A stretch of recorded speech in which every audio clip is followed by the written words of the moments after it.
누가복음 6장 27에서 30절 말씀 합독하시겠습니다. 그러나 너희 듣는 자에게 내가 이르노니 너희 원수를 사랑하며 너희를 미워하는 자를 선대하며 너희를 저주하는 자를 위하여 축복하며 너희를 모욕하는 자를 위하여 기도하라. 너희의 입뺨을 치는 자에게 젖뺨도 돌려대며 내 겉옷을 빼앗는 자에게 속옷도 거절하지 말라. 내게 구하는 자에게 주며 내 것을 가져가는 자에게 다시 달라 하지 말며. 아멘. 오늘은 죄를 이기고 말씀대로 사는 비결 8번째 시간입니다. 원수도 용서하고 사랑하는 비결에 대해서 여러분과 함께 말씀을 나누고자 합니다. 지난주에는 사랑의 확신이라는 제목으로 여러분과 말씀을 나눴습니다. 그 설교 내용에 보면 사랑하는 것이 곧 신앙생활이라고 여러분에게 말씀드렸어요. 왜냐하면 예수님께서 요한복음 13장 34절에 이렇게 말씀하셨기 때문입니다. 새 계명을 너희에게 주노니 서로 사랑하라. 내가 너희를 사랑한 것 같이 너희도 서로 사랑하라. 예수님께서 우리에게 새 계명을 주셨습니다. 곧 우리가 지켜야 될 계명을 주셨다는 거예요. 신약시대에 사는 우리가 지켜야 될 새로운 계명을 주셨는데 그것이 무엇이에요? 사랑하라는 거예요. 내가 너희를 사랑한 것 같이 너희도 서로 사랑하라는 거예요. 이게 예수님이 우리에게 주신 계명이에요. 새 계명. 그리고 또 예수님은 한번 이 성경 말씀 중에 가장 중요한 것이 무엇이냐고 했을 때 첫째는 하나님 사랑, 둘째는 이웃 사랑. 이 두 말씀에 모든 성경 말씀이 달려있다. 모든 성경 말씀이 이 두 말씀, 하나님 사랑, 이웃 사랑에서 파생되어 나왔다라고 했어요. 그러므로 신앙생활이라는 건 사랑하는 거예요. 사랑하는 거예요. 단지 죄악만 끊는 게 아니에요. 단지 죄를 끊고 사는 것이 신앙생활이 아니에요. 죄를 끊는 것은 기본이고 나아가서 우리는 선한 삶을, 사랑을 베푸는 삶을, 진정으로 사랑하는 삶을, 예수님이 우리를 위해서 목숨을 주셨듯이, 우리를 위해서 삶을 보내셨듯이 우리도 다른 사람을 위해서 우리의 생명을 주고 우리의 시간을 주며 함께 사랑하며 사는 것, 그것이 신앙생활인 거예요. 그래서 신앙생활이라는 건 사랑하는 것이기 때문에 오늘 이 내용처럼 반드시 용서하는 삶을 살아야 돼요.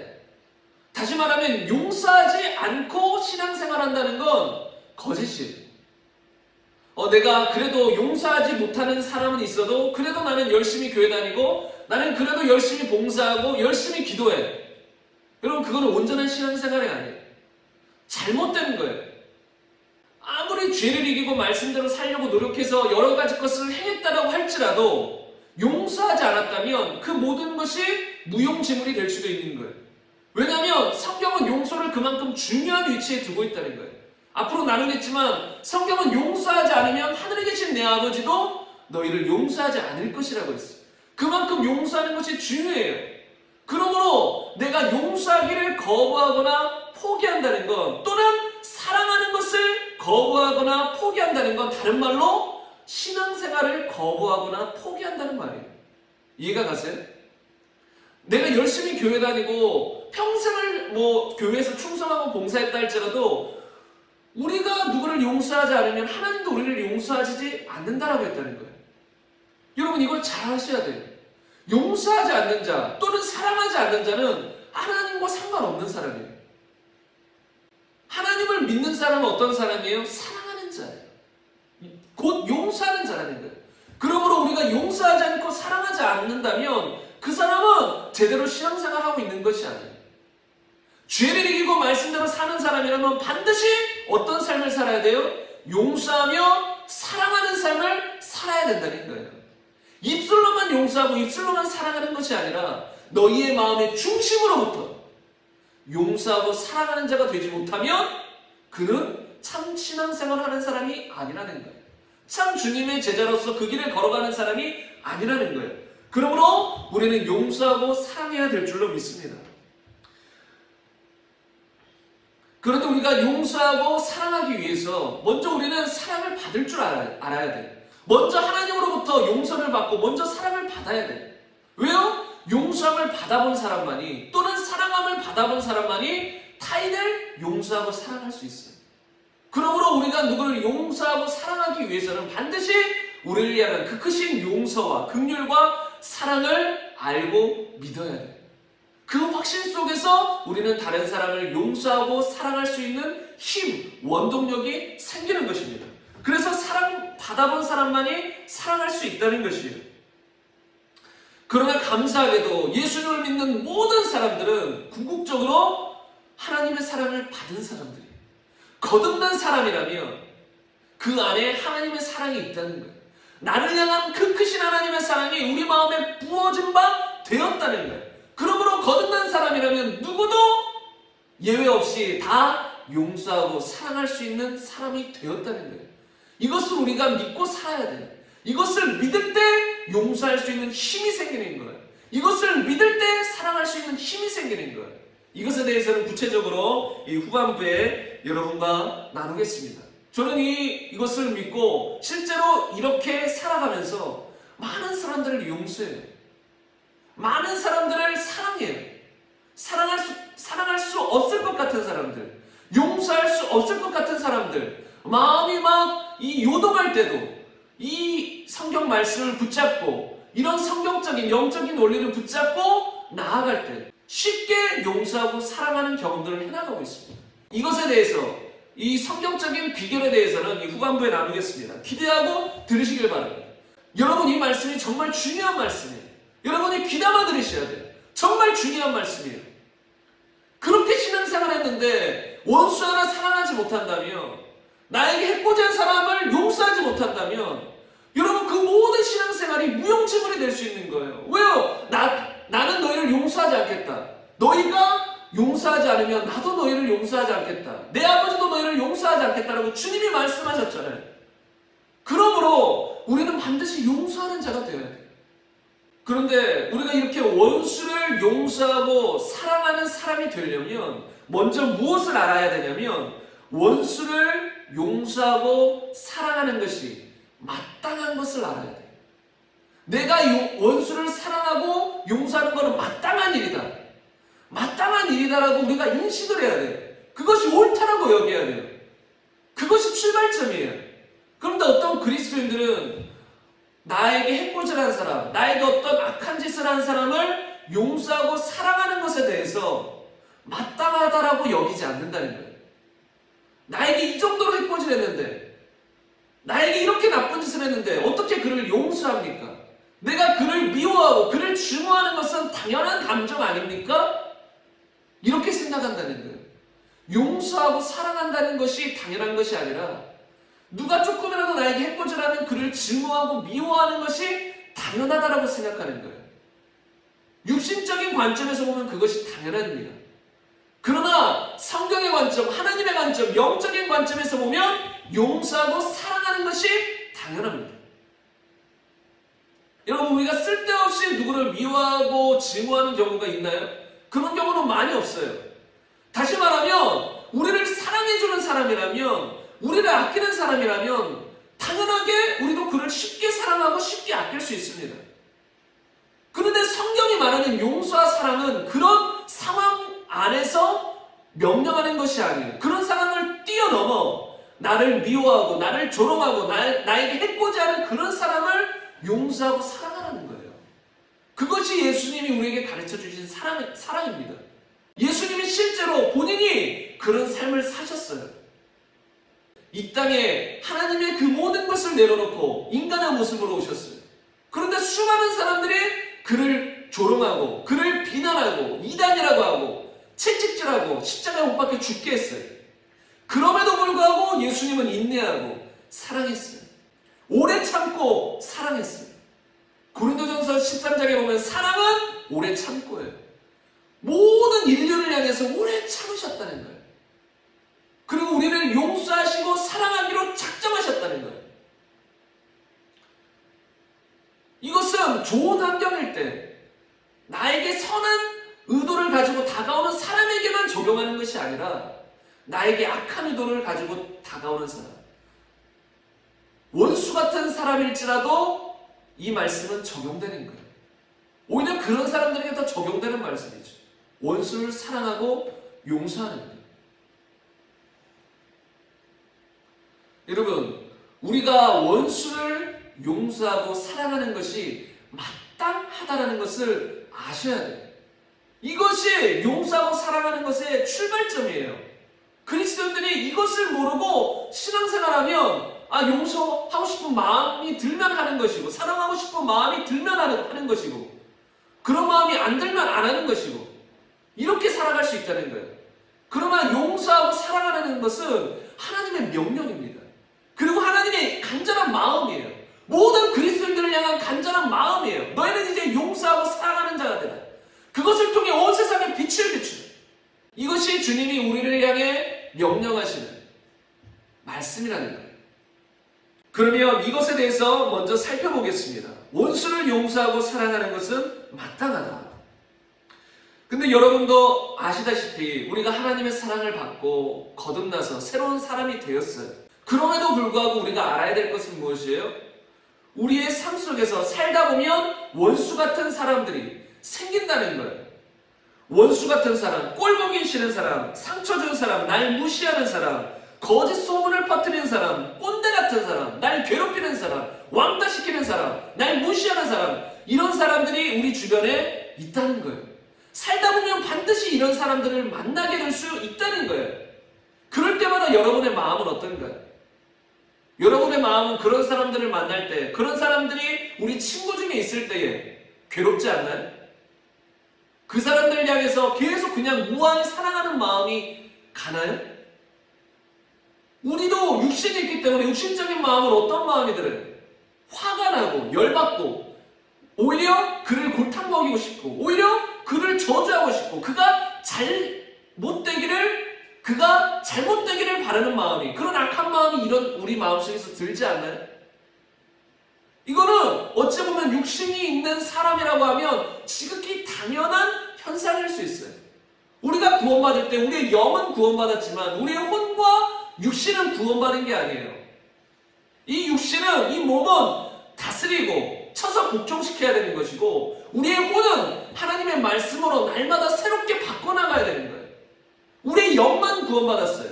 그러니까 우리의 혼과 우리의 육신은 잘못될 가능성이 충분하다는 거예요. 그러므로 우리 안에서 그런 악한 마음들이 들 수 있는 가능성이 있다는 거예요. 그런데 여기서 두 가지 반응을 한다는 거예요. 이런 마음이 들 때 원수 같은 사람이 나타나서 그를 미워하고 증오하고자 하는 마음이 이 안에서 들 때 두 가지 종류의 반응이 있다는 거예요. 이러면 안 돼. 하나님은 분명히 원수도 사랑하라고 했어요. 주님이 날 그렇게 사랑하셨어요. 나도 저 사람을 용서해야 돼. 이런 마음으로 그 증오심과 싸우는 사람이 있는 반면 어떤 사람은 이 증오심, 미워하는 것을 합리화하면서 이 안에 품어버린다는 거예요. 그래서 오랜 세월 신앙생활을 했음에도 불구하고 내가 다른 것은 다 순종하겠는데 용서하라는 이 말씀은 내가 못 지키겠다고. 저 원수, 저 왼수는 내가 용서할 수 없다라고. 이런 사람이 더러 있을 수 있다는 거예요. 그러니까 다른 말씀들은 그래도 내가 따르겠는데, 받아들이겠는데 어떻게 저 원수를 용서하냐고. 저 왼수 같은 사람을 어떻게 용서하냐고. 그건 불가능하다고. 그리고 당신들도 만약에 나의 상황이 되었다면 다 나와 같을 거라고. 여러분도 내 상황이 됐으면 나보고 용서하라고 말할 수 없을 거라고. 내 상황이 되거라고. 이렇게 말하면서 스스로 합리화하면서 그를 용서하지 않고 증오하는 것을 타당하게 여긴다는 거예요. 다시 말하면 용서하고 사랑하는 것을 마땅히 여기지 않는다는 거예요. 그런 극도의 심각한 상황 속에서는 용서하고 사랑하는 구절은 나에게 적용할 수 없어라고 생각한다는 거예요. 그냥 작은 잘못도 아니고 이렇게 큰 잘못을 한 사람을 어떻게 용서할 수 있어요? 그래서 하나님의 말씀을 모든 상황에 적용하는 것이 아니라 내 상황에 따라 이 정도 조금 누가 잘못한 건 그 말씀을 받아들이고 적용하지만 이렇게 큰 잘못을 한 사람에게는 그 말씀을 적용하고 받아들이지 않는, 그냥 말씀을 나에게 껴맞추는 그런 사람들이 있을 수 있다는 거예요. 그러나 성경은 오늘 본문 말씀을 통해서 분명히 말씀하고 있습니다.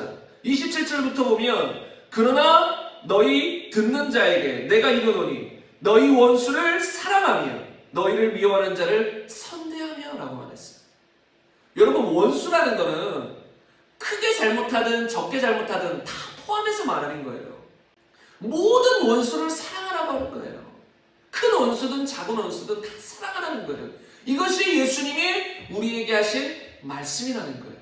그런데 우리의 육적인 반응은 보통 어떻죠? 원수가 생기면 그를 향한 증오의 마음이 생기죠. 너희를 미워하는 자를 여기서는 선대하라고 했는데 우리는 미워하는 자를 동일하게 미워하게 되고 악하게 대하기 쉽습니다. 그런 마음이 우리 안에 올라올 수 있어요. 그리고 28절에 보면 너희를 저주하는 자를 위하여 축복하며 뒤에서 우리를 욕하며 뒤에서 우리를 저주하는 자. 우리의 기본적인 반응은 어떤 반응이죠? 우리도 똑같이 저주하며 우리도 또 무리를 지어가지고 그 무리가 아닌 다른 무리를 지어가지고 그를 욕하고 그를 비난하고 그를 저주하고 있지는 않습니까?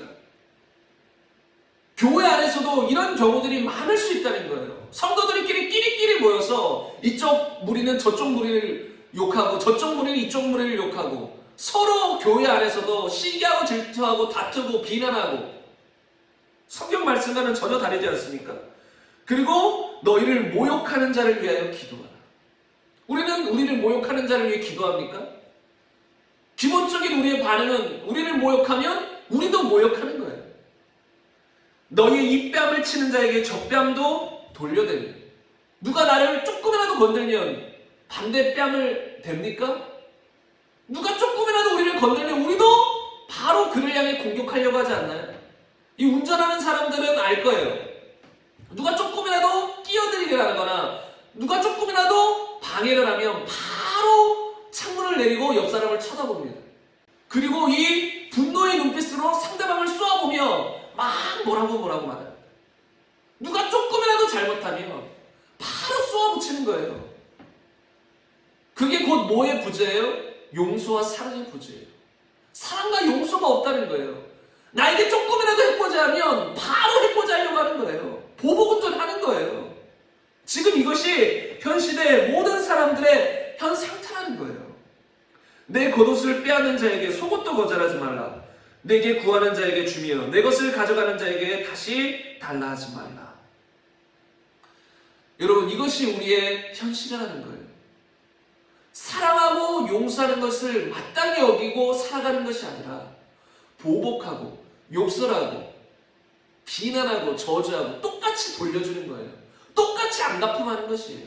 이것이 우리의 현실이라는 거예요. 그런데 하나님의 말씀은 무엇이라고 말합니까? 요한일서 3장 14절부터 16절 보면 우리는 형제를 사랑함으로 사망에서 옮겨 생명으로 들어간 줄을 알거니와 사랑하지 아니하는 자는 사망에 머물러 있느니라. 그 형제를 미워하는 자마다 살인하는 자니 그 형제를 미워하는 자마다.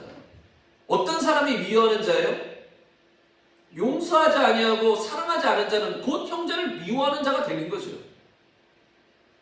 나에게 악한 행동을 한 사람, 그를 용서하지 않는다면 자동적으로 어떤 마음이 들어요? 그를 향한 미워하는 마음이 들게 되는 거예요. 자동인 거예요. 그 형제를 미워하는 자마다 살인하는 자니 살인하는 자마다 영생이 그 속에 거하지 아니하는 것을 너희가 아는 바라. 그가 우리를 위하여 목숨을 버리셨으니 우리가 이로써 사랑을 알고 우리도 형제들을 위하여 목숨을 버리는 것이 마땅하다. 여기서는 심지어 우리 형제들을 위하여 목숨을 버리는 것이 마땅하다라고 말해요. 마땅하다. 지극히 마땅하다. 당연히 그렇게 해야 한다. 그것이 옳다라는 거예요. 왜요? 예수님이 우리를 위해서 목숨을 버리셨기에 우리도 그들을 위해서 목숨을 버리는 것 마땅하다라는 거예요. 그런데 어떤 사람들은 이 구절을 보고 그 사람들은 형제지 원수가 아니지 않습니까? 이렇게 말하는 사람이 혹 있을 수 있다라고 생각이 들어요. 그러면 오늘 본문 말씀으로 다시 넘어가 보겠습니다. 27절에 보면 그러나 너희 듣는 자에게 내가 이르노니 너희 원수를 사랑하라. 예수님은 분명히 원수를 사랑하라고 했습니다. 여러분, 이 말씀 안에는 용서는 당연히 포함된 말씀이지 않습니까? 용서하지 않고 사랑한다는 것은 앞뒤가 맞지 않는 말이에요. 사랑하기 위해서는 우리는 반드시 그를 용서해야 돼요. 용서하지 않고 어떻게 사랑한다고 말할 수 있어요? 예수님은 분명히 우리가 원수를 사랑하라고 말했어요. 형제를 위해서 목숨을 버리는 것은 마땅하다고 했고 또 원수를 위해 또 원수를 사랑하는 것도 마땅하다. 원수를 용서하고 사랑하는 것도 마땅하다라는 거예요. 원수를 용서하고 사랑하라는 거예요. 그것이 주님께서 우리에게 주신 말씀이에요. 그래서 골로새서 3장 13절에 보면 누가 누구에게 불만이 있거든 서로 용납하여 피차 용서하되 주께서 너희를 용서하신 것 같이 너희도 그리하고. 우리도 용서하라는 거예요. 그런데 어떻게 하라는 거예요? 주께서 우리를 용서하신 것 같이. 하나님이 우리를 용서하신 것 같이 우리도 용서하라는 거예요. 그것이 마땅하다는 거예요.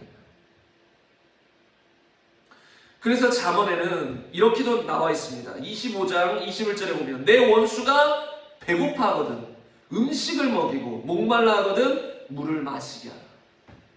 여러분, 원수가 앞에서 배고파하면 우리는 어떻게 해야 돼요? 먹을 것을 줘야 돼요. 목말라 하면 물을 줘야 돼요. 그것이 우리 그리스도인으로서 해야 될 의무라는 거예요. 그것이 우리 그리스도인으로서 마땅한 일이라는 거예요. 여러분, 원수를 사랑하셔야 합니다. 여러분, 원수를 사랑하셔야 됩니다. 주님이 우리를 사랑한 것처럼. 여러분, 원수를 용서하셔야 됩니다. 주님이 우리를 용서하신 것처럼. 원수를 용서하고 사랑하는 것은 마땅하다는 것입니다. 이것이 우리 마음속에 있어야 우리 마음속에 원수를 향한 증오심이나 미움이 생길 때에 이런 말씀이 튀어나와서 그러면 안 돼! 용서해야 돼! 사랑해야 돼! 주님이 나를 용서하고 사랑하셨듯이 나도 용서하고 사랑하는 것이 마땅해! 이렇게 싸워서 승리할 수 있다는 거예요. 이런 말씀이 없이 우리는 승리하는 삶을, 말씀대로 살아가는 삶을 살아갈 수 없다는 것입니다. 그러므로 여러분, 합리화하지 말길 바랍니다. 내 상황이 되면 다 이래. 내 상황이 되면 이럴 수밖에 없어. 증오할 수밖에 없어. 이렇게 합리화하지 말길 바랍니다.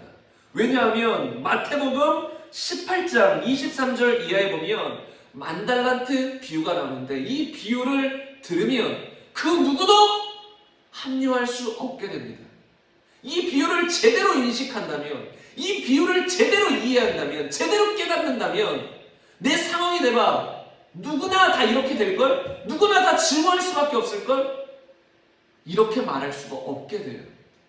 왜냐하면 만달란트 비유를 통해서 우리에게 말씀하시는 것이 무엇이냐면 정말 이 땅에서 인간 사이에 짓는 어떤 그런 죄와 악과는 비교할 수 없는 끔찍한 죄, 하나님을 배반하고 떠나 내가 주인되어 내 마음대로 살아간 지옥에 갈 수밖에 없던 나의 죄를 누가 용서해 주셨어요? 하나님이 용서해 주셨어요. 그렇게 큰 용서를 받았다면 인간 사이에 벌어지는 어떤 죄악도 용서하지 못할 죄가 없다는 거예요.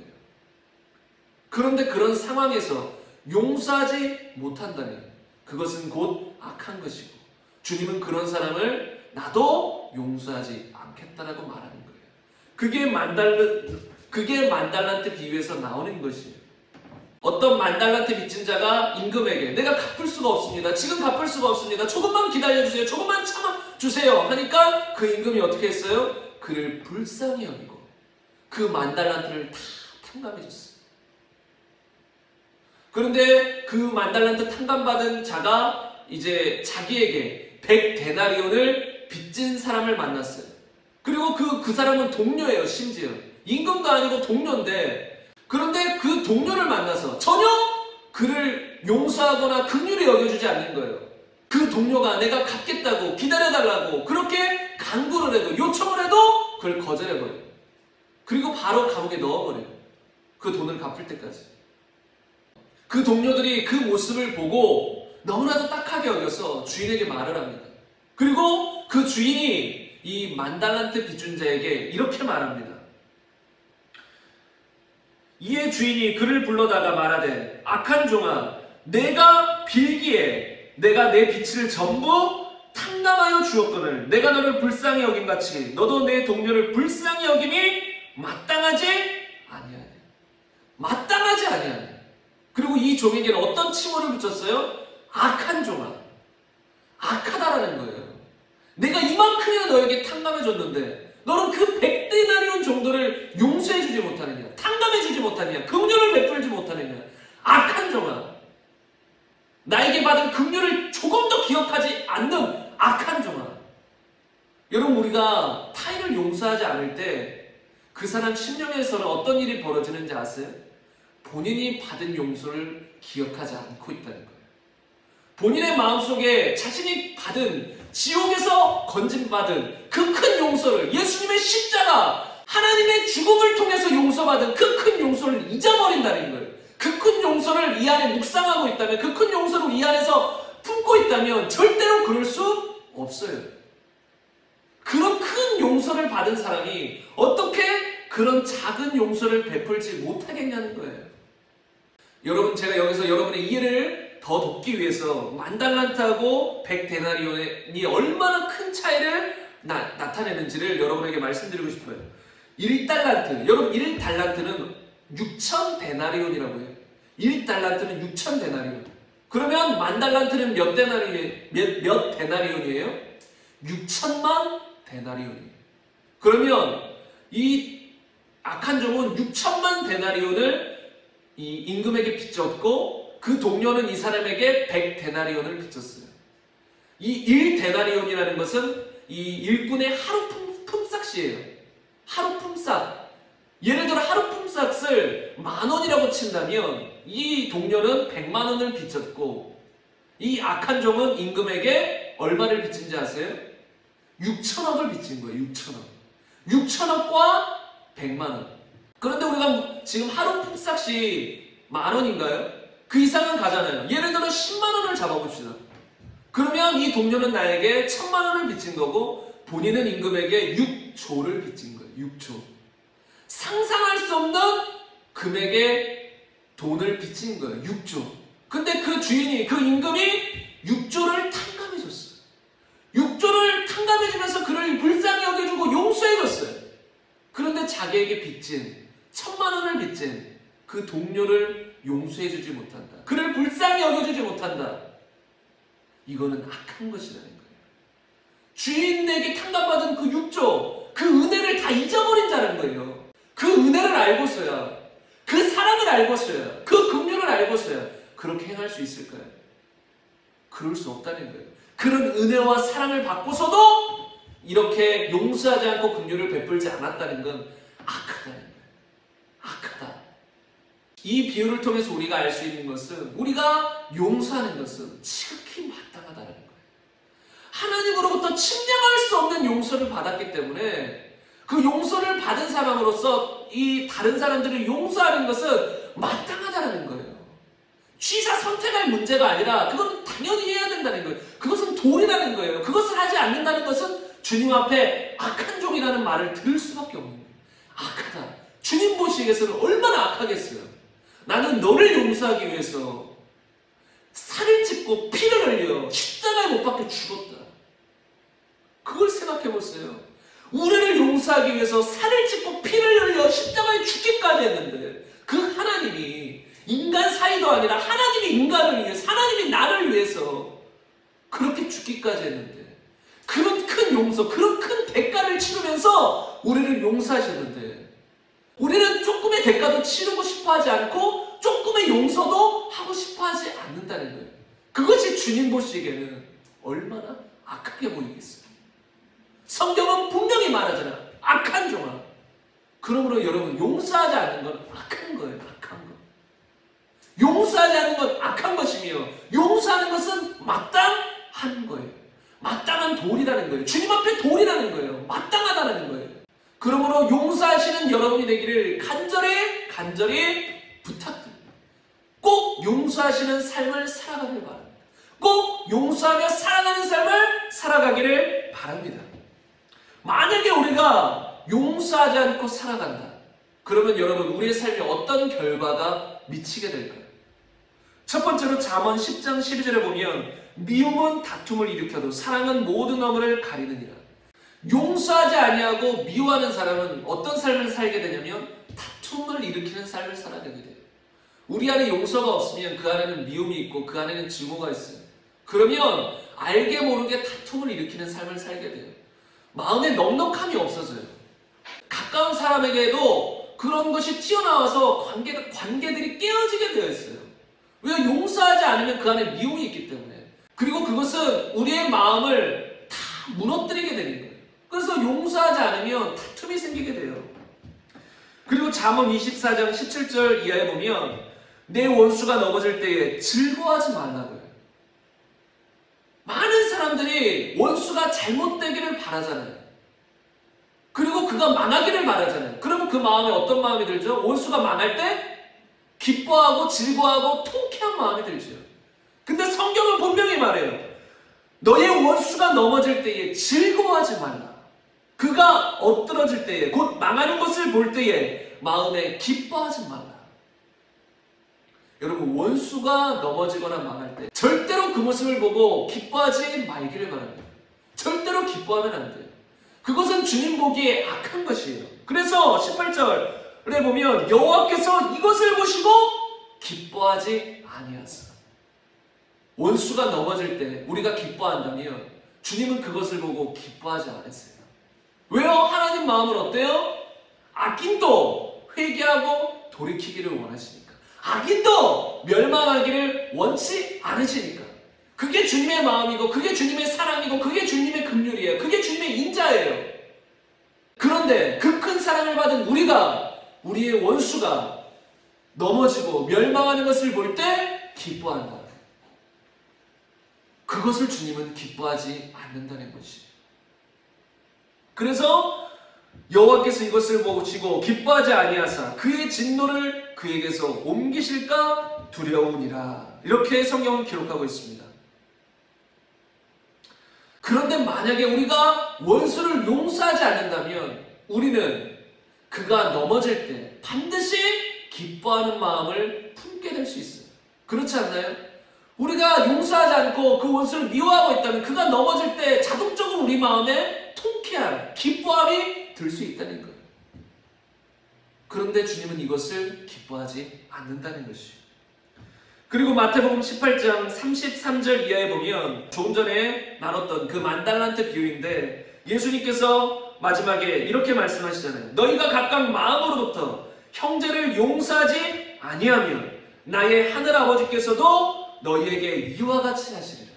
곧 용서하시지 않는다는 거예요. 그래서 마태복음 6장 14절 15절에는 너희가 사람의 잘못을 용서하면 너희 하늘아버지께서도 너희 잘못을 용서하시려니와 너희가 사람의 잘못을 용서하지 아니하면 너희 아버지께서도 너희 잘못을 용서하지 아니하시리라. 여러분, 용서하지 않는 것의 결과는 단지 마음에 고통이 있고 단지 다툼이 일어나는 그 정도 수준이 아니에요. 하나님이 그것을 보고 기뻐하지 아니하시는 단지 그 정도 수준이 아니에요. 그것을 넘어 주님이 우리를 용서하시지 않는다는 거예요. 다시 말하면 용서하지 않는 자는 주님도 용서하지 않고 그 결과로 우리는 지옥에 갈 수밖에 없다는 거예요. 여러분, 이것이 무서운 것이에요. 여러분, 많은 사람들이 이런 말을 하잖아요. 야, 용서 안 하면 너만 손해야. 세상에서도 이런 말을 하잖아요. 용서해야 되는 이유, 큰 이유가 무엇이냐면 너 자신을 위해서야. 만약에 너가 용서하지 않는다면 너는 그것 때문에 너 마음이 고통스러울 것이고 날마다 신경 쓰일 거야. 그런데 너의 원수는 그걸 신경도 쓰지 않고 있어. 너만 그냥 골치 아파하고 있는 거야. 너 마음만 고통스러워하는 거야. 그러니까 용서해야 돼. 용서해야 마음이 편해. 이런 말들은 많이들 합니다. 그리고 이런 말들이 틀린 말은 아니에요. 그러나 성경은 단지 우리의 마음이 편하기 위해서 용서하라고 말하지 않아요. 만약에 용서하지 않으면 그것은 악한 것이고 나도 너희를 용서하지 않을 것이다. 곧 너는 지옥에 가게 될 것이라고 성경은 말한다는 것이에요. 그러므로 우리는 용서하는 삶을 살아야 한다는 거예요. 여러분, 이것은 억지가 아니에요. 이것은 주님이 강요하는 것이 아니에요. 마땅한 것이라는 거예요. 예를 들어 이런 예화를 들어보겠습니다. 어떤 젊은 청년이 이 바닷가에서 놀다가 물에 빠졌어요. 물에 빠져서 허덕였어요. 그런데 어떤 이 아버지뻘 되는 사람이 그 모습을 보고 이 즉각 물에 뛰어들어서 그 아이를 구했어요. 근데 그 청년을 구하면서 본인은 죽고 말았어요. 그런데 이 경험을 한 후에 청년은 열심히 수영을 배웠어요. 물에 빠져서 본인이 죽을 뻔했잖아요. 그래서 열심히 수영을 배웠어요. 다시는 물에 빠져서 죽고 싶지 않으니까 열심히 수영을 배웠어요. 그래서 정말로 이 구조 요원 자격증까지 따게 되었어요. 이 물에 빠진 사람을 구조할 수 있는 구조 요원 그 자격증까지 따게 되었어요. 정말로 수영의 전문가가 된 거예요. 이제는 물에 빠질 염려는 하지 않아도 돼요. 그런데 그가 길을 가다가 어떤 어린아이가 물에 빠져서 허덕이는 걸 봤어요. 물에 빠져서 허덕이는 걸 봤어요. 그런데 이 청년이 그것을 보고 아, 나 바쁘다 하고 지나쳐 가는 거예요. 이런 모습을 볼 때 여러분은 그 청년을 향해 어떤 마음이 드나요? 그냥 어이없는 정도인가요? 악하다라고 생각되지 않나요? 이 청년이 그 어린아이를 구하는 것은 마땅한 것이에요. 마땅한 거. 근데 그냥 가버리는 거예요. 나 바쁘다고, 아 귀찮다고. 그를 구할 수 있었음에도 불구하고 그냥 가버리는 거예요. 그러면 그 모습을 본 사람들의 반응은 어떨까요? 악하다. 사람으로서 어떻게 그럴 수 있느냐. 근데 그 본인 청년은 그럴 수 있죠. 아니 내가 왜 꼭 구해야 되냐고. 나만 잘 살면 되지 왜 꼭 구해야 되냐고. 그러면 많은 사람들은 그 말에 아 그렇지. 너만 잘 살면 되지. 너 나쁜 건 아니야. 이렇게 반응하나요? 아니죠. 조금이라도 양심이 있는 사람이라면, 조금이라도 인간적인 마음이 있는 사람이라면 그 청년을 향해 손가락질 할 거예요. 악하다라고. 그리고 그 청년은 과거를 다 잊어버린 사람이나 마찬가지예요. 자기를 알지도 못하는 아버지 뻘 되는 사람이 자기를 구하려다가 죽기까지 했는데, 그러면 자기도 물에 빠진 사람을 구해줄 수 있을 때 구하는 건 어찌 보면 당연한 거예요. 심지어 그런 과거의 경험이 없었다라고 할지라도 본인이 구할 수 있는데 구하지 않는다는 건, 사람이 죽게 내버려둔다는 건 악한 것으로 우리가 보지 않나요? 이건 당연하잖아요. 이와 같이 우리가 용서하는 것은 당연한 것이에요. 당연한 도리인 거예요. 하나님 입장에서 생각해 보세요. 그렇게까지 우리를 살리려고, 우리를 용서하시려고 십자가에 죽기까지 했는데, 우리는 인간들 사이에서 서로 용서하지 못하고 치고받고 싸우고 미워하고 증오하고, 얼마나 하나님 보시기에는 그것이 악하게 보이겠냐는 거예요. 여러분, 성경은 우리의 시각으로 보는 게 아니에요. 성경은 우리에게 맞춰져서 그냥 우리 관점으로 우리가 껴맞추기 식으로 보면 안 되는 거예요. 성경은 하나님의 마음이 들어있는 거예요. 나에게 맞추는 것이 아니라 하나님께 맞춰서 그걸 성경을 봐야 되는 거예요. 많은 사람들은 그냥 자신의 입장만 생각하고 아니 내 입장이 돼봐 어떻게 용서하겠어 이러는데, 여러분 우리의 입장이 중요한 것이 아니라 하나님 입장을 한번 생각해 보라고요. 하나님 입장에서는 우리를 용서하기 위해 얼마나 큰 대가를 지불하셨는데, 자신의 아들을 죽게 하셨는데, 근데 우리는 인간들 사이에 크고 작은 일들이 벌어지는 그것들을 용서하지 못하고 시기하고 질투하고 원망하고 치고받고 싸우고, 이것이 얼마나 악한 것이냐, 악한 종이냐고.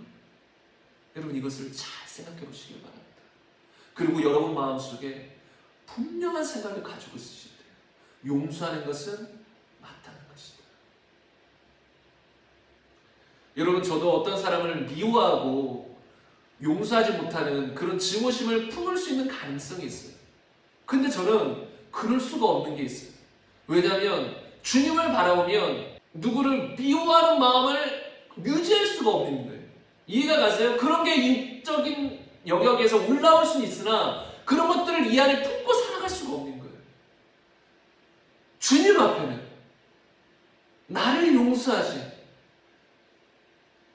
나의 모든 죄악을 용서하시, 그리고 앞으로도 나의 허물이나 또 실수로 죄를 범했을 때마다 또 용서하시, 그 주님을 바라보면 미워할 수가 없는 거예요. 그런 미움의 마음을 이 안에 품을 수가 없는 거예요. 용서하지 못하는 악한 마음을 품을 수가 없는 거예요. 여러분 안에 혹시라도 용서하지 못하는 악한 마음이 있다면 주님을 바라보세요. 그리고 내 자신을 좀 바라보세요. 주님을 바라보고 내 자신을 바라보면 용서하지 못할 사람은 없어요.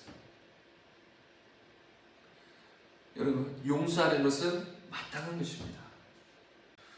그런데 많은 그리스도인들이 고민하는 것 중에 한 가지가 무엇이냐면, 나는 용서하는 삶을 살고 싶은데, 용서하는 것이 마땅하다라고 생각도 하는데 실제 우리의 삶으로 돌아가다 보면 정말로 용서하고 싶은데도 용서가 잘 안 된다는 거예요.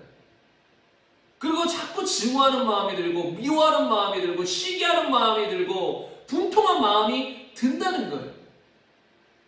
분명 우리는 거듭난 그리스도인으로서 하나님의 사랑이 우리 안에 있음에도 불구하고 사랑할 수 있는 존재가 되었음에도 불구하고 미워하고 증오하고 시기하고 질투하고 있는 우리의 모습을 보기도 한다는 거예요. 그리고 그것 때문에 우리는 고통스럽다는 거예요.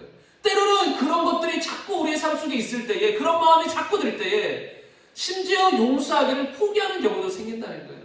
그리고 비관적인 생각을 하기도 한다는 거예요. 나는 이런가 봐. 나는 정말로 용서하며 거룩한 삶을, 사랑하는 삶을 살 수 없나 봐. 스스로 자책하며 비관적인 생각을 하며 그렇게 살 수도, 그렇게 살아가기도 한다는 거예요. 근데 우리가 반드시 알아야 될 건 무엇이냐면, 여러분, 여기서 우리가 속으면 안 돼요. 제가 말씀 중간중간에 이런 얘기를 했잖아요. 우리 안에 육신적으로 그런 마음이 들 수도 있다. 이거는 비정상적인 것이 아니에요. 그것을 가지고 비관해야 될 내용이 아니라는 거예요. 분명히 제가 말씀드렸잖아요. 우리의 영이 거듭난 거라고. 우리의 혼과 육은 거듭난 것이 아니에요. 그래서 영은 새롭고 하나님의 본성이 있고 사랑이 있지만 우리의 혼과 육은 망가져 있다는 거예요. 그것을 하나님의 말씀으로 새롭게 해야 되고 영에서 흘러나오는 하나님의 선한 본성으로 다스려야 되는 거예요. 근데 이것을 구별하고 분별하지 못하면은 많은 사람들이 오해하고 착각하게 된다는 거예요.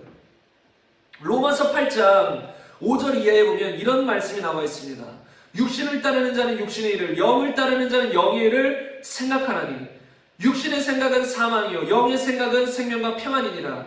육신의 생각은 하나님과 원수가 되나니 이는 하나님의 법에 굴복하지 아니할 뿐 아니라 할 수도 없습니다. 13절부터 보면 너희가 육신대로 살면 반드시 죽을 것이로되 영으로서 몸의 행실을 죽이면 살리니 무릇 하나님의 영으로 인도함을 받는 사람은 곧 하나님의 아들이라.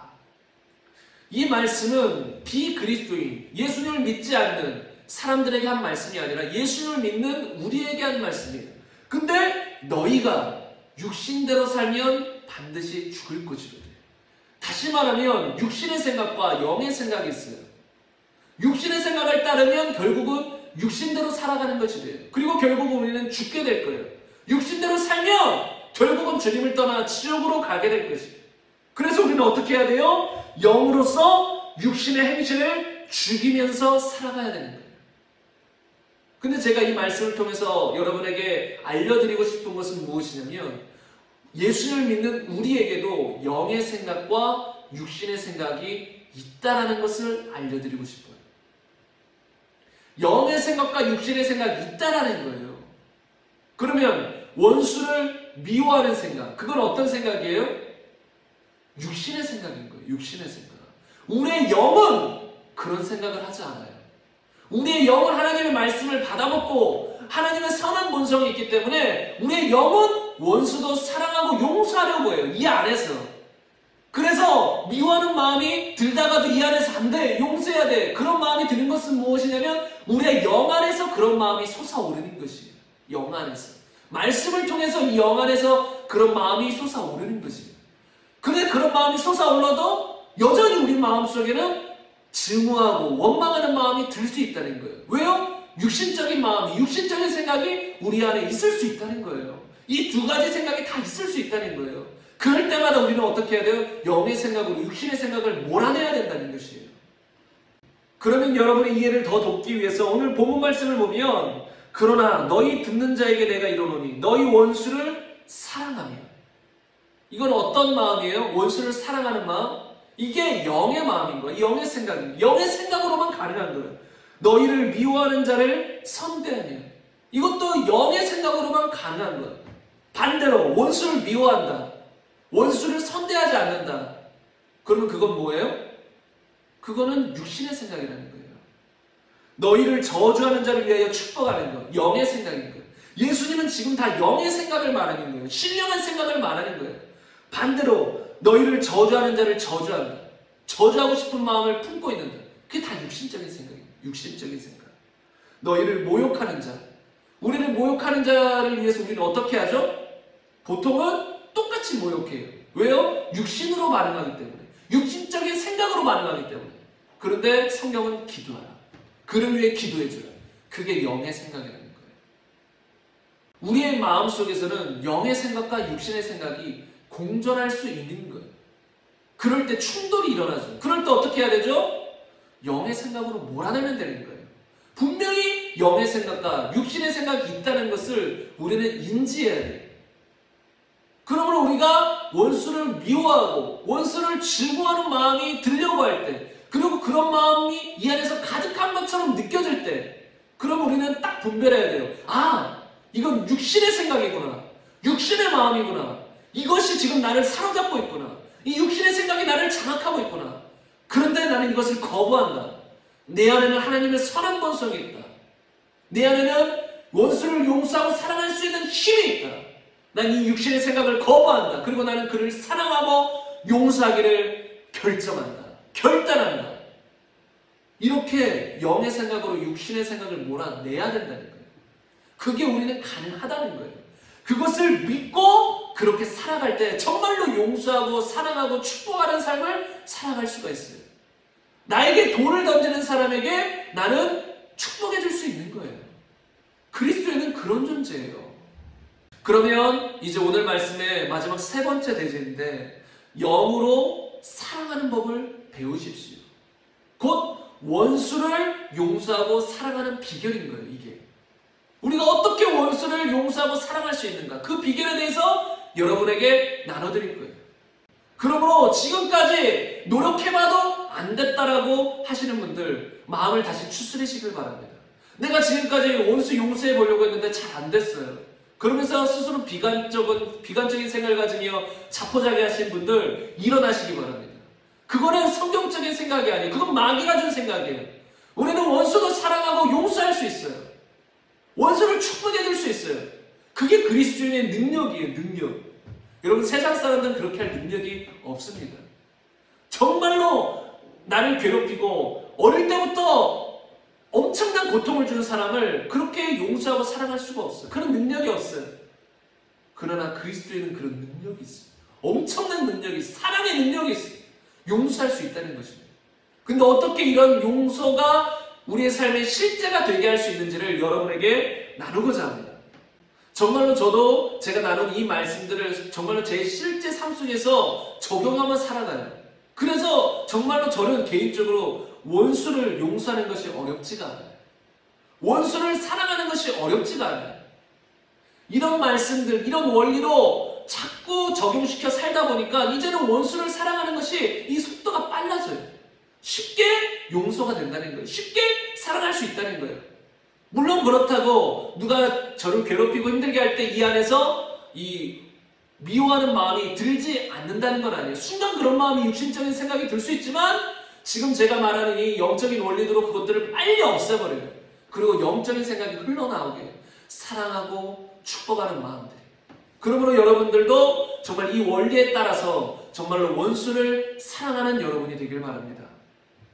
첫 번째로 어떻게 사랑할 수 있을까요? 첫 번째로 육신의 생각이 아닌 영의 생각을 믿고 주장할 줄 알아야 돼요. 제가 조금 전에도 말씀드렸지만 우리는 영의 생각과 육신의 생각이 있어요. 그렇다면 언제든지 우리 안에 그런 육신적인 생각이 들 수 있어요. 그럼 우리는 그것을 믿고 그것이 나의 생각이다라고 받아들이는 것이 아니라 이건 육신적인 생각이야. 내가 이걸 받아들이기를 원치 않아. 그거를 몰아내고 내 안에 있는 영의 생각을 믿고 받아들여야 된다는 거예요. 그래서 나는 그를 사랑할 수 있어. 용서할 수 있어. 나는 그런 존재야. 그런 능력이 내 안에 있어라고 믿어야 된다는 거예요. 여러분, 하나님이 우리 안에 계세요. 하나님이 우리 안에 계시기 때문에 우리는 그를 용서하고 사랑할 능력이 우리 안에 있는 거예요. 이걸 믿어야 된다는 거예요. 이것이 출발점이에요. 이걸 믿고 주장할 때 그런 원한이 사라질 수 있는 거예요. 그것이 물리쳐질 수 있다는 것이에요. 그리고 여러분이 아셔야 될 것이 무엇이냐면 하나님은 우리에게 불가능한 것을 요구하시나요? 요구하시지 않나요? 요구하시지 않아요. 오래전에 제가 말씀드린 것 중에 하나가 이 그리스도인들이 말씀대로 살 수 있을까요? 말씀대로는 살 수 없을까요? 이런 이 주제로 말씀을 나눈 적이 있어요. 그런데 많은 사람들이 어떻게 사람이 어떻게 예수를 믿는다고 그래도 그 말씀대로 다 살 수 있냐? 이렇게 생각한다는 거예요, 많은 사람들이. 그러나 만약에 말씀대로 살 수 없다면 예수님이 하신 말씀들은 다 의미 없는 말씀들이 돼버리는 거예요. 그리고 불의한 말씀들이 되는 거예요. 살지도 못하는데 왜 그렇게 기록하셨냐고요. 예수님은 그런 말씀들을 기록하신 것이 아니에요. 우리에게 불가능한 것을 요구하시는 분이 아니에요. 불가능한 것을 요구하신다면 그것은 불의한 것이죠.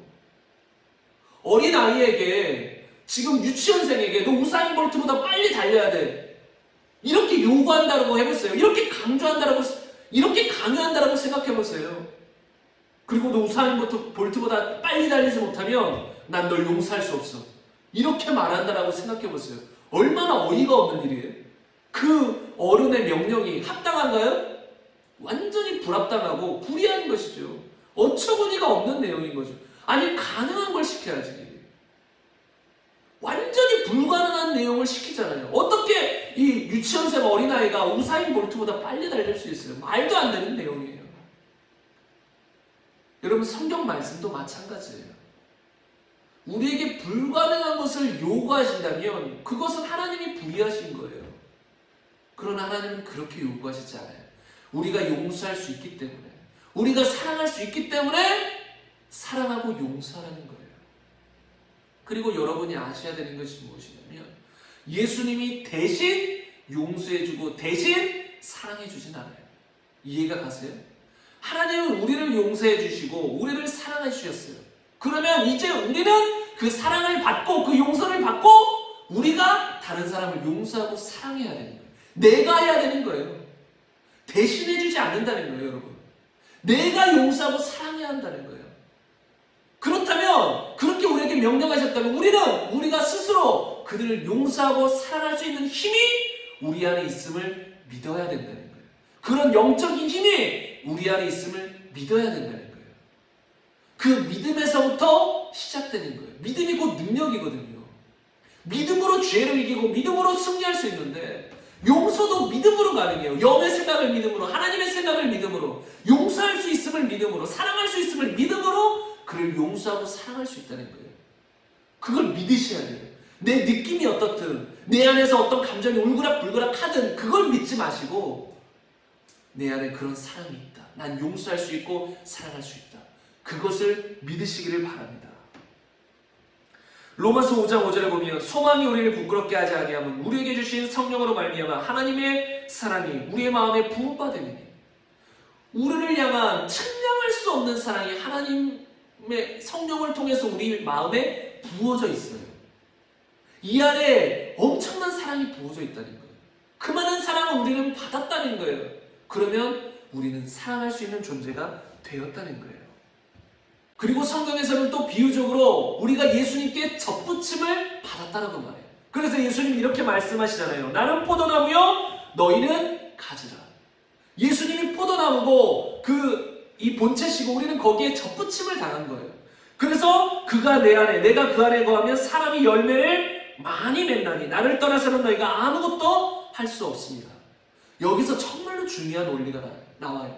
우리가 죄를 이기고 말씀대로 살 수 있는 비결, 우리가 용서하고 사랑할 수 있는 비결, 그 근본적인 원인이 뭔지 아세요? 원동력이 뭔지 아세요? 예수님이시라는 거예요. 예수님께 젖붙임을 당했잖아요. 그래서 예수님으로부터 모든 선한 것들이 이 안에서 흘러나와서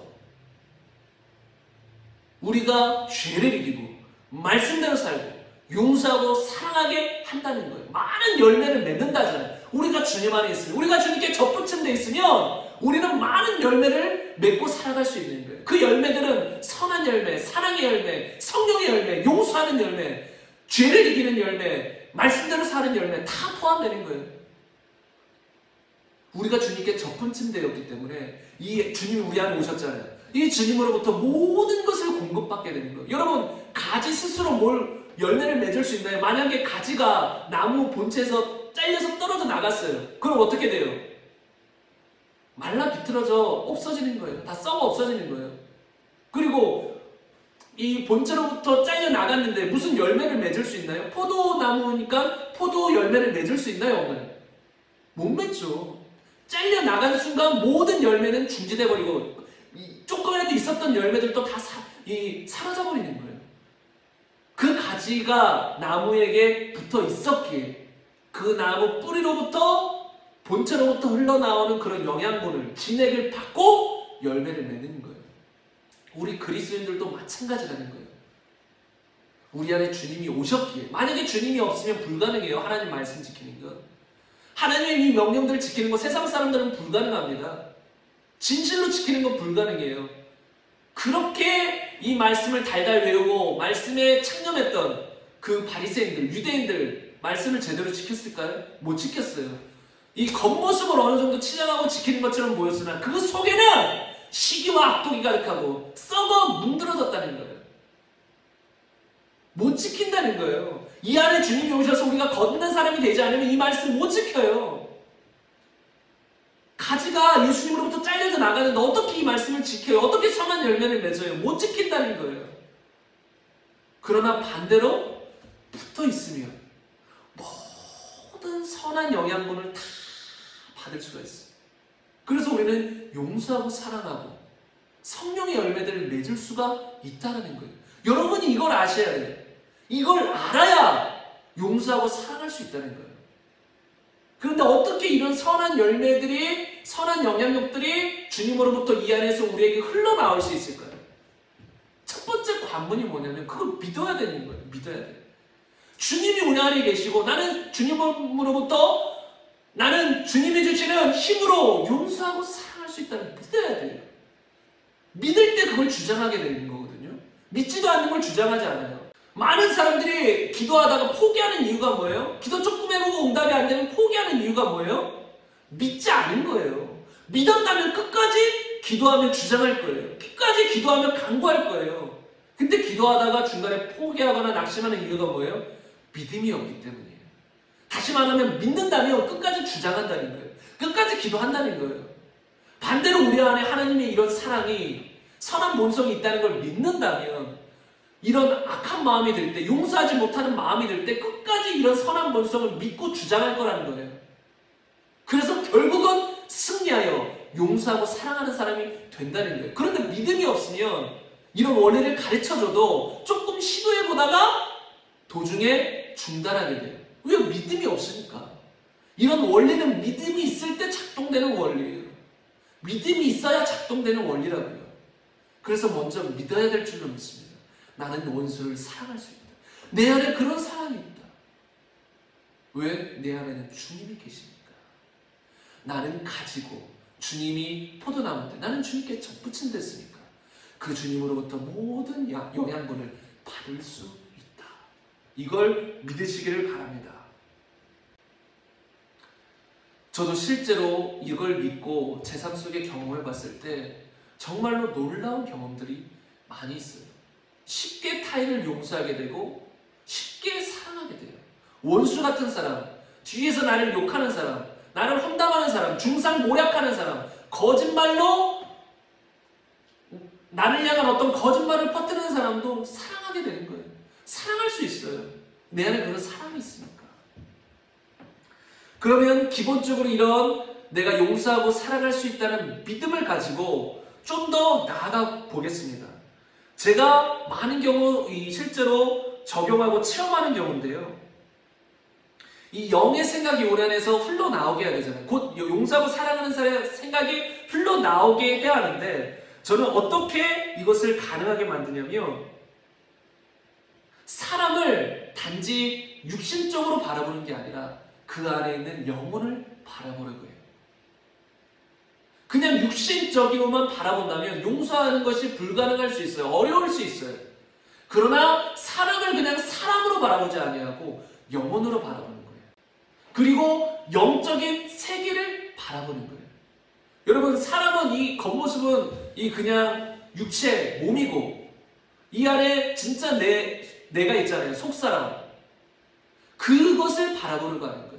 또 영적인 세계, 곧 이 땅에는 마귀가 점령하고 있기 때문에 이 마귀가 믿는 자든 믿지 않는 자든 언제든지 악한 생각을 집어넣어줄 수 있다. 그것을 알고 있는 거예요. 그리고 그것을 바라보는 거예요. 그래서 어떤 사람이 나에게 해코지를 하고 원수 같은 짓을 해도 그냥 그를 육신으로 바라보지 않는 거예요.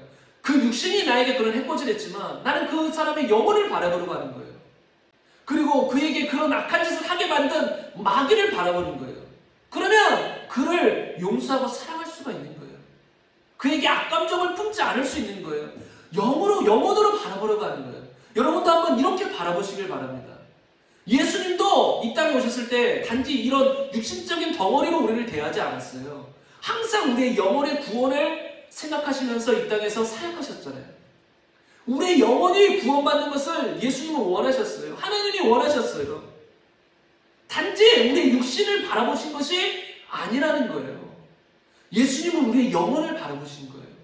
그래서 그들이 육신적으로 악하게 살아도 그들을 용서하고 그들을 축복하며 그들의 영혼이 구원받기를 원했다는 거예요. 그들의 육신을 가지고 예수님을 채찍질하고 십자가에 못 박게 해도 그들을 용서하고 사랑하기를 원하셨다는 거예요. 왜요? 그들의 영혼을 바라보신 거예요. 여러분, 우리도 사람들을 바라볼 때 그들의 육체만 바라보지 말고 그들의 영혼을 바라보시길 바랍니다. 영혼을 바라보셔야 돼요. 그러면 누구라도 용서할 수 있어요. 나에게 그렇게 악한 짓을 누가 했습니까? 오히려 불쌍한 것이에요. 그렇게 악한 짓을 하는 순간 그는 자신의 영혼을 더 죽이는 역할이거든요. 자신의 영혼을 더 지옥으로 끌고 가는 일을 하고 있는 거예요. 그 원수짓을 한 사람은. 그리고 오히려 불쌍하게 볼 수 있는 거예요. 그 악한 짓을 나에게 함으로 그 영혼은 무너지고 있으니까. 그 영혼은 망하고 있으니까. 그 영혼을 바라본다면 불쌍한 거예요. 예수님도 십자가에 못 박히셔서 이런 말씀을 하셨잖아요. 아버지여, 저들의 죄악을 용서하여 주옵소서. 저들이 하는 것을 알지 못함이니이다. 그들이 예수님을 채찍질하고 십자가에 못 박는 거 본인들이 모르고 했을까요? 다 알고 했죠. 나 지금 예수님 채찍질한다. 예수님 십자가에 못 박는다. 다 알고 한 거예요. 그런데 예수님은 그들이 자기들이 하는 일을 뭔지 몰랐다라고 말해요. 그들은 실제로 그랬잖아요. 예수님이 하나님이신 줄 몰랐어요. 그렇게 채찍질하고 십자가에 못 박는 것이 극악무도한 죄악인 걸 몰랐어요. 자기들을 지옥으로 끌고 갈 엄청난 죄악인 걸 몰랐어요. 그러니까 그 짓을 하고 있는 거예요. 그래서 예수님이 아버지여, 저들을 용서해 주세요. 그들은 자기들이 하는 일이 뭔지 모릅니다. 잘 보세요. 우리에게 악하게 대하는 사람, 우리 뒤에서 우리를 비난하는 사람, 우리를 험담하는 사람, 우리를 괴롭히는 사람, 그 사람들, 그들도 자기들이 하는 일이 뭔지를 몰라서 하는 거예요. 만약에 그것들이 악한 것인 걸 알고 그것들이 자기 영혼을 죽이는 것인 걸 알았다면 그들이 안 했겠죠. 그들도 모르는 거예요. 그러면 오히려 우리는 예수님처럼 하나님, 저들 용서해 주세요. 나를 지금 비난하고 욕하고 중상모략하는 저들을 용서해 주세요. 저들은 본인들이 하는 것이 무엇인지 모릅니다. 용서해야 한다는 거예요. 언제 가능해요? 그들의 영혼을 바라볼 때. 단지 육체적인 이 육신을 바라보는 것이 아니라 영혼을 바라볼 때 가능하다는 거예요. 짐 엘리엇이라는 선교사가 있습니다. 유튜브에도 이런 영상들이 많이 올라와 있는데요. 이 영화로도 제작되어서 나왔습니다.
Missionaries!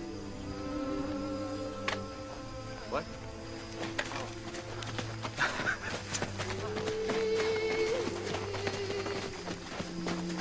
Jabba. Mira Jabba.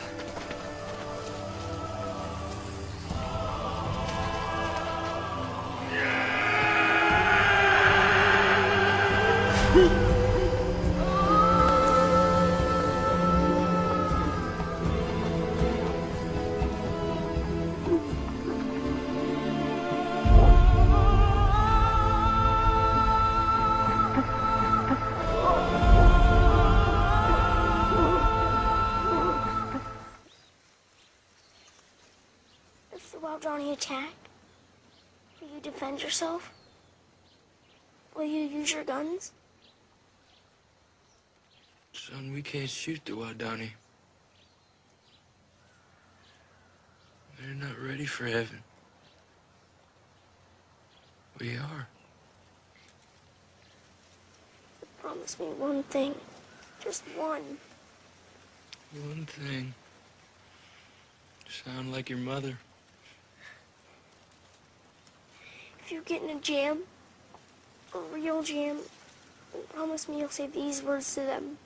What words? The Wildani words. They mean, I am your friend. Your sincere friend. Bua Bia Unumbwa. Bua. Bia. And Unumbwa. Numbwa. Bua Bia Numbwa. Right? Yeah.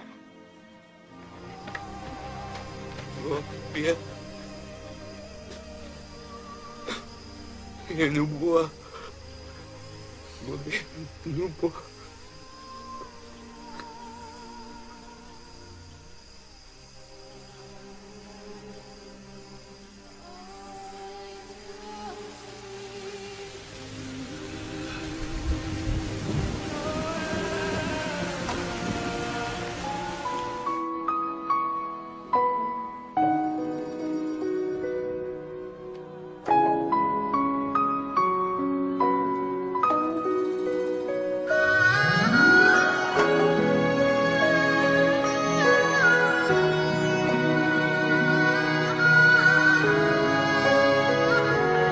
Just told me that they found him in the water next to the beach.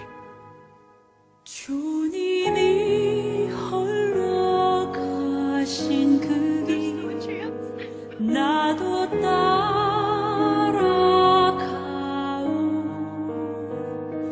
모든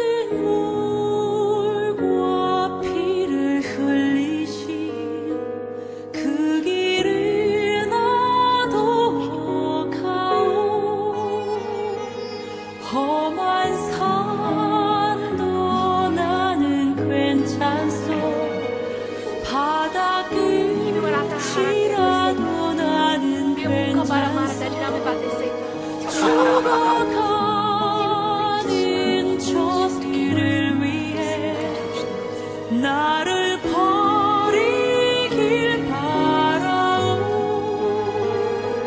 아버지 나를 보내줘 나는 달려가겠소 목숨도 아끼지 않고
영상 속에서 이 선교사들은 정말로 젊은 선교사들이었어요.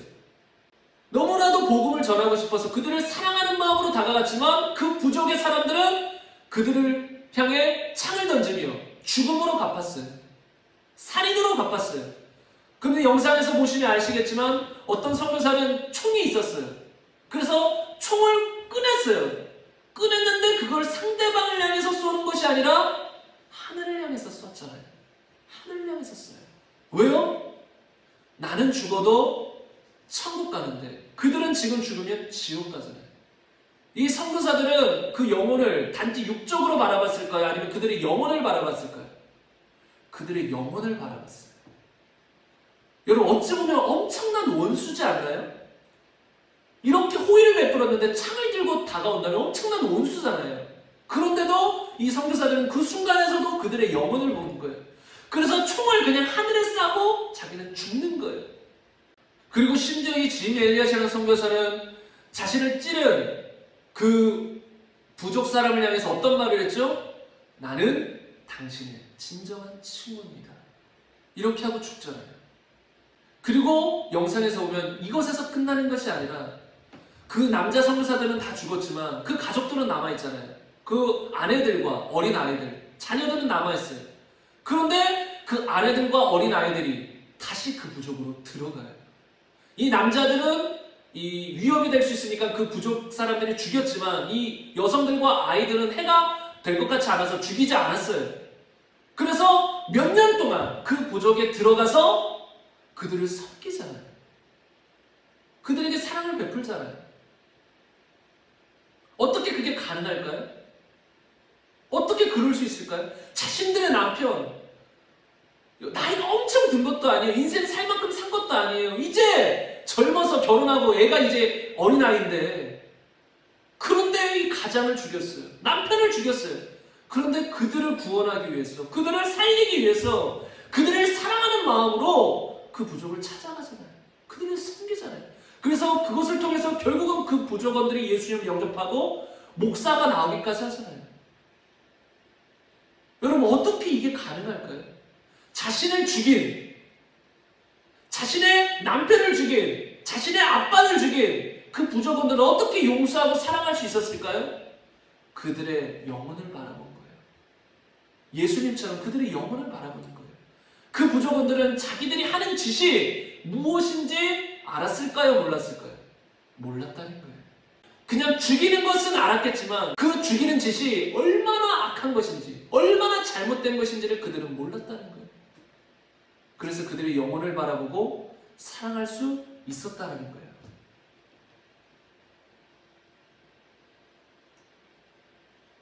여러분들도 여러분 마음 가운데 어떤 원수가 있습니까? 그러면 그들의 영혼을 바라보시길 바랍니다. 그리고 영적인 세계를 바라보시길 바랍니다. 이 땅에 마귀가 지배하고 있고 마귀가 다른 사람을 통해서 나를 괴롭힐 수 있다는 거예요. 그런 걸 다 인지하시고 바라보시고 그리고 그들을 용서하시길 바랍니다. 여러분은 용서할 수 있는 존재입니다. 그리고 또 우리 영안에서 그들을 용서하고 사랑할 수 있는 마음이 흘러나오게 하는데 도움이 되는 게 무엇이냐면 하나님 앞에서 내 죄의 크기를 깨닫는 거예요. 아까 만달란트 뒤에 나왔잖아요. 내 죄가 얼마나 큰지 안다면 용서하지 못할 사람은 없다는 거예요. 근데 왜 용서하지 못하냐? 하나님 앞에서 내가 얼마나 큰 죄를 용서받았는지를 본인이 깨닫지 못하는 거예요. 그걸 깊이 깨닫지 못하는 거예요. 그것에 대한 감사를 가지고 살지 못하는 거예요. 만약에 내가 얼마나 큰 죄악을 주님 앞에서 용서받은 것을 깨닫고 평생 감사하는 마음으로 사는 사람이라면 그 사람은 용서하지 못할 경우가 없어요.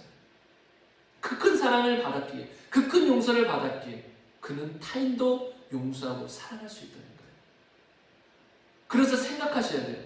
막 이 안에서 시기, 질투, 원망, 용서하지 못하는 마음, 이런 마음이 이 안에서 올라올 때 내가 받은 그 큰 사랑이 얼마나 큰지, 얼마나 큰 죄악을 용서받았는지, 얼마나 큰 대가지불, 예수님의 그 목숨, 얼마나 큰 대가지불을 통해 내가 용서받았는지 그걸 여러분 깊이 묵상하시길 바랍니다.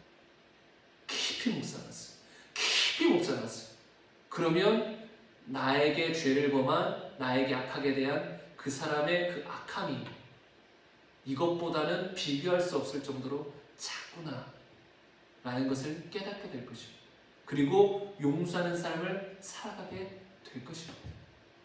그리고 이 만달란트 비유에 보면 내가 너를 불쌍히 어긴같이 너도 내 동료를 불쌍히 여김이 마땅하지 않느냐. 내가 너를 불쌍히 여긴같이. 여러분 이것을 깊이 생각하셔야 돼요. 하나님이 얼마나 우리를 불쌍히 여겨서 우리를 구원하셨는지 그걸 깊이 생각하시길 바랍니다. 하나님의 용서, 하나님의 사랑, 하나님의 긍휼을 깊이 생각하시길 바랍니다. 그걸 깊이 생각하고 묵상한 사람마다 어떤 힘이 생겨요? 용서할 수 있는 힘이 생겨요.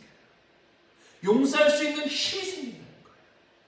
그래서 성경에서는 골로새서 3장 13절에 보면 누가 누구에게 불만이 있거든 서로 용납하여 피차 용서하되 주께서 너희를 용서하신 것 같이 너희도 그리하고.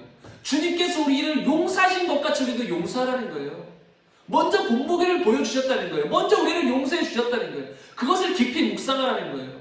그럼 우리도 용서할 수 있다는 거예요. 그리고 예수님께서 요한복음 13장 34절에 보면 새 계명을 너희에게 주노니 서로 사랑하라. 내가 너희를 사랑한 것 같이 너도 서로 사랑하라.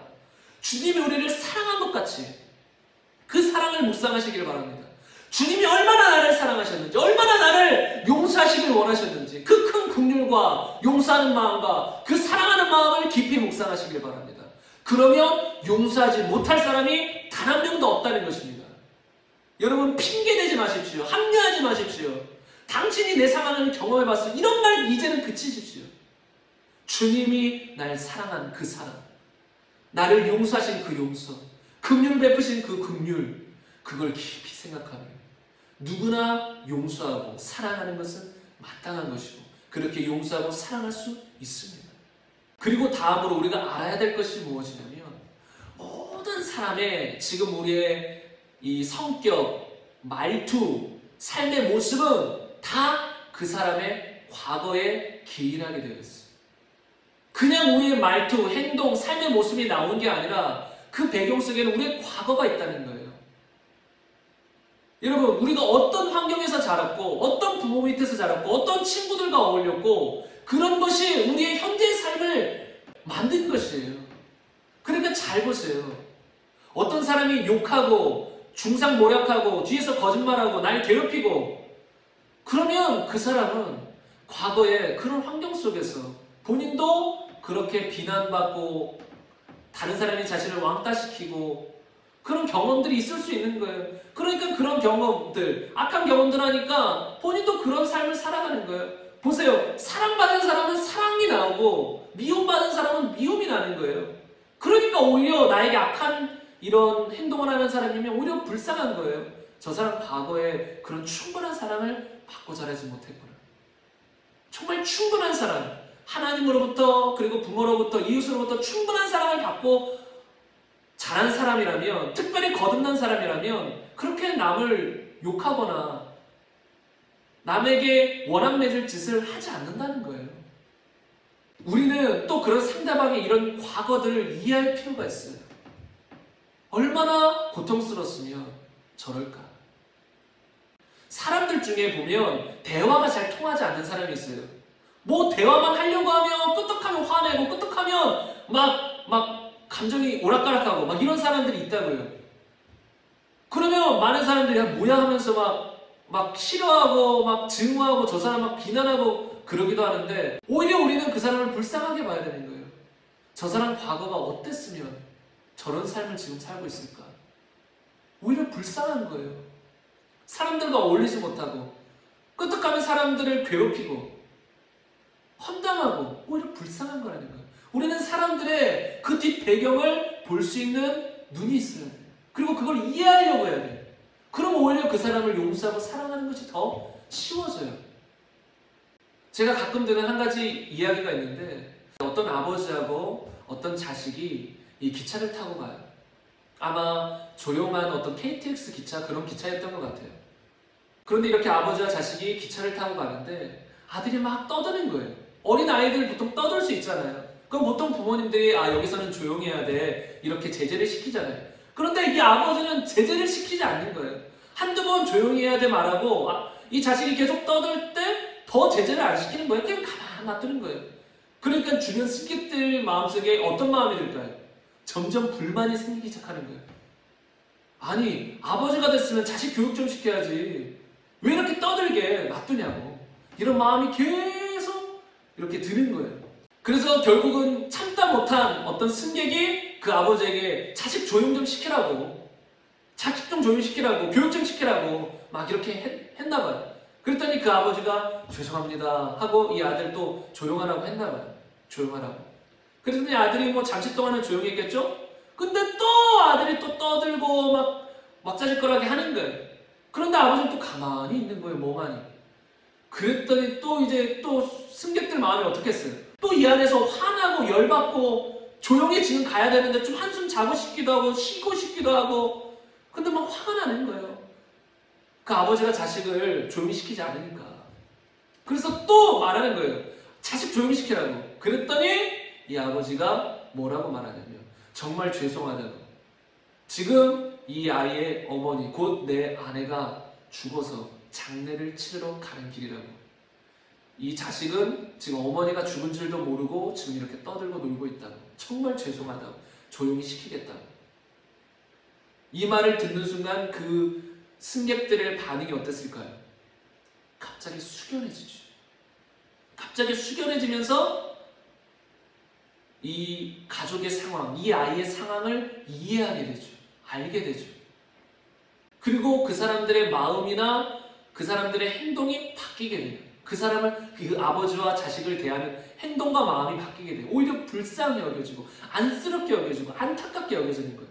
그래서 그 후로 또 애가 조금 떠들어도 이제 전혀 마음이 화나거나 열받지 않는 거예요. 그리고 오히려 애에게 가서 먹을 것을 챙겨주고 오히려 애를 안아주기도 했을 수도 있고 마음이 완전히 바뀌었다는 거예요.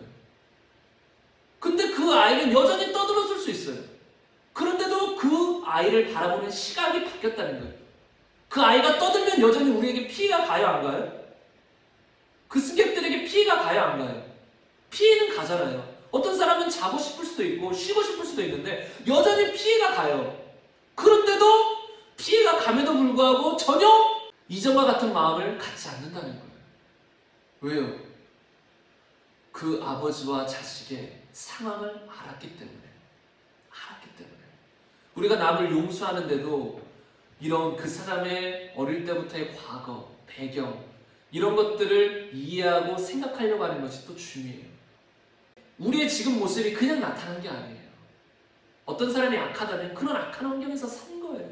어떤 사람이 폭력적이라면 폭력적인 아버지 밑에서 부모 밑에서 산 거예요. 그러니까 그런 폭력이 나오는 거예요. 그럼 오히려 불쌍히 여길 수도 있는 거예요.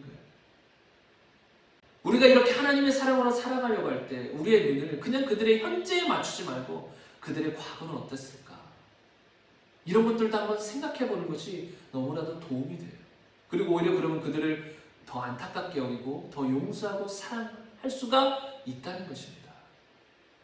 그리고 마지막으로 우리가 어떤 사람을 용서하고 사랑하기 위해서 도움이 되는 비결 하나가 더 있는데 앞에 것들과 비슷할 수 있어요. 다 겹쳐요. 근데 무엇이냐면 하나님의 시각으로 그 영혼을 바라보려고 하는 거예요. 하나님의 시각으로. 내 시각이 아니라 하나님은 저 영혼을 어떻게 바라보실까? 하나님은 저 영혼을 어떻게 생각하실까? 지금 악한 행동을 하는 중상모략을 하는 거짓말을 퍼뜨리는 저 사람을 하나님은 어떻게 보실까? 여러분, 우리는 하나님의 자녀예요. 우리는 하나님의 시각이 되어야 돼요. 그럼 우리는 저 사람, 원수 같은 저 사람을 하나님은 어떻게 바라보실까? 그렇게 바라보려고 노력해야 돼요. 근데 그게 가능해요. 왜? 우리 안에 예수님이 계시잖아요. 우리 영이 있잖아요. 그러니까 우리의 영으로 그 주님의 시각이 되어 바라볼 수가 있는 거예요. 근데 그게 가능하려면 성경 말씀을 통해서 또 주님과의 교제 속에서 주님을 많이 알아야 돼요. 주님이 어떤 분인가? 주님은 죄인들 향해서 어떤 시각을 가지고 계신가? 성경 말씀을 많이 알아야 돼요. 성경 말씀에 보면 주님은 악인도 멸망하지 않고 회개하고 돌이키기를 원하신다. 그게 주님 마음이잖아요. 그러면 그 말씀을 통해서 주님을 알잖아요. 주님의 시각을 알잖아요. 그럼 주님은 저 악인도 회개하고 돌이키기를 원하시겠지. 저 악인에게도 긍휼을 베풀기를 원하시겠지. 그럼 그 시각으로 그 사람을 바라보려고 하는 거예요. 그러면 이 영 안에서 그런 말씀을 타고 주님의 마음들이 흘러나오게 되는 거예요. 그럼 그 사람을 용서하고 사랑할 수 있는 거예요. 그러면 여러분이 만약에 이 영의 생각으로 육신적인 생각을 물리치고 용서하고 사랑하는 삶을 살려고 한다면 하나님의 말씀을 많이 묵상하십시오.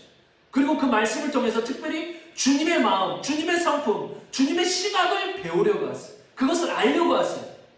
그러면 우리도 그 시각으로 그들을 바라보게 될 것이고 그들을 사랑할 수가 있다는 것입니다. 예수님이 십자가에서 아버지여 저들을 용서해 주세요. 저들은 저들이 하는 일을 알지 못합니다. 이렇게 말했듯이 이런 예수님의 마음과 시각을 안다면 우리도 그들을 향해서 우리 원수 같은 사람들 향해서 아버지여 저들을 용서해 주세요. 저들이 하는 일을 저들은 모릅니다. 이렇게 말할 수 있다는 거예요. 하나님의 시각이 되면 예수님의 시각이 되면 이렇게 될 수 있다는 것이죠. 성경에서 한 가지 예화를 들자면 다 아시는 스데반 집사님이 있습니다. 그는 중상 모략을 당했어요.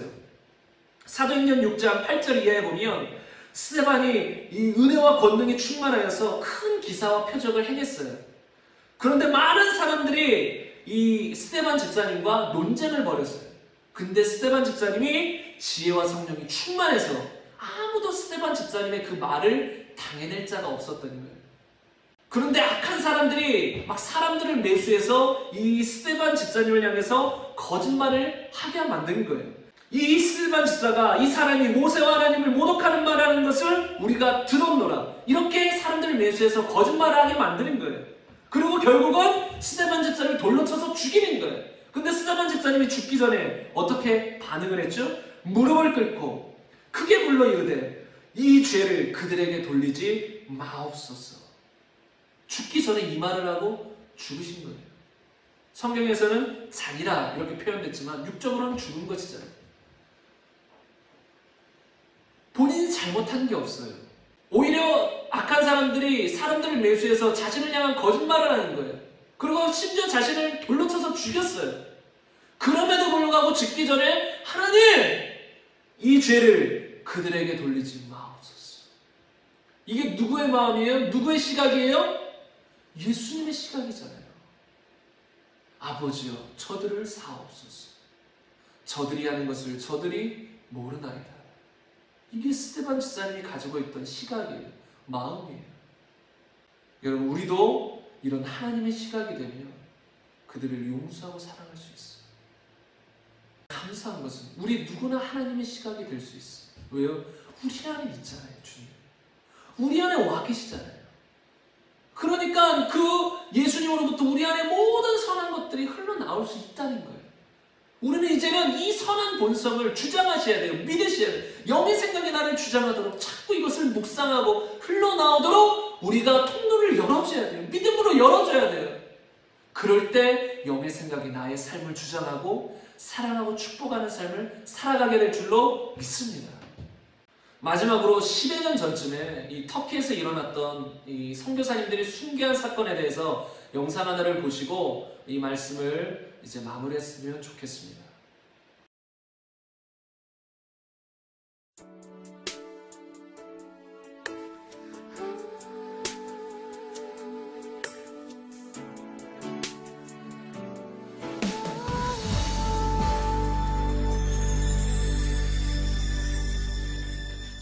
주님 다시 오실 때까지 나는 이 길을 가리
여러분, 이 영상 중후반부에 보면 자신의 남편이었던 선교사를 무참하게 죽인 그 무슬림 사람들을 공개적으로 용서하는 그 장면이 나오지 않아요? 공개적으로 용서하잖아요. 자신의 남편을 무참하게 칼로 수십 번을 찔러서 죽였는데 용서하잖아요. 어떻게 그것이 가능할까요? 그리스도인이기 때문에 가능한 거예요. 그 사람들의 영혼을 바라봤기 때문에 가능한 거예요. 하나님의 시각으로 바라봤기 때문에 가능한 거예요. 하나님의 긍휼하심을 바라봤기 때문에 가능한 거예요. 여러분, 우리가 그리스도인이라면 이렇게 용서할 수 있다는 거예요. 자신의 남편을 처참하게 죽인 사람들도 용서해 줄 수 있는 거예요. 그게 그리스도인의 사랑이에요. 그러므로 여러분, 정말 우리 모두는 정말 용서하고 사랑하여 정말로 죄를 이기고 말씀대로 사는 사람들이 되길 바랍니다. 여러분, 용서하시길 바랍니다. 누구든 용서하시길 바랍니다. 그리고 사랑하시길 바랍니다. 그것이 예수님이 우리에게 말씀하신 신약시대의 신앙생활입니다. 신앙생활은 곧 사랑하는 것입니다. 용서하고 사랑하는 것입니다. 그게 우리의 신앙생활이에요. 단지 교회 와서 예배드리고 기도하고 찬송하는 게 신앙생활이 아니에요. 다 신앙생활에 포함되는 거지만 진짜 신앙생활의 핵심은 사랑하는 것입니다. 사랑이 없는 건 신앙생활이 아닙니다. 그러므로 여러분 마음속에 어떤 원한이 있다면, 원수 같은 사람이 있다면 이 시간 다 그 주님의 시각으로, 주님의 사랑으로 용서하시고 이 시간 주님의 사랑으로 사랑하고 축복하는 이 시간이 되었으면 좋겠습니다. 우리 시간 함께 기도드리겠습니다. 이 시간 함께 기도드리실 때에 이 마음속에 이 말씀을 들으면서 걸리는 사람이 있습니까? 어떤 용서하지 못한 사람이 있습니까? 사랑하지 못한 사람이 있습니까? 그렇다면 이 시간 이 말씀을 통해서 다 용서하고 사랑할 수 있기를 기도하시길 바랍니다. 하나님, 내가 이제 용서하기를 원합니다. 하나님이 나를 용서하시고 사랑하셨듯이 나도 용서하고 사랑하기를 원합니다. 그리고 나는 주님의 사랑으로 사랑할 수 있음을 믿습니다. 나는 그 사람을 사랑하기를, 용서하기를 결단합니다. 그리고 사랑합니다. 그를 축복합니다. 그를 위해 기도합니다. 하나님, 나의 기도를 받으시고 그를 축복하여 주옵소서. 이런 주님의 마음을 가지고 이 시간 주여 한번 외치고 기도하겠습니다.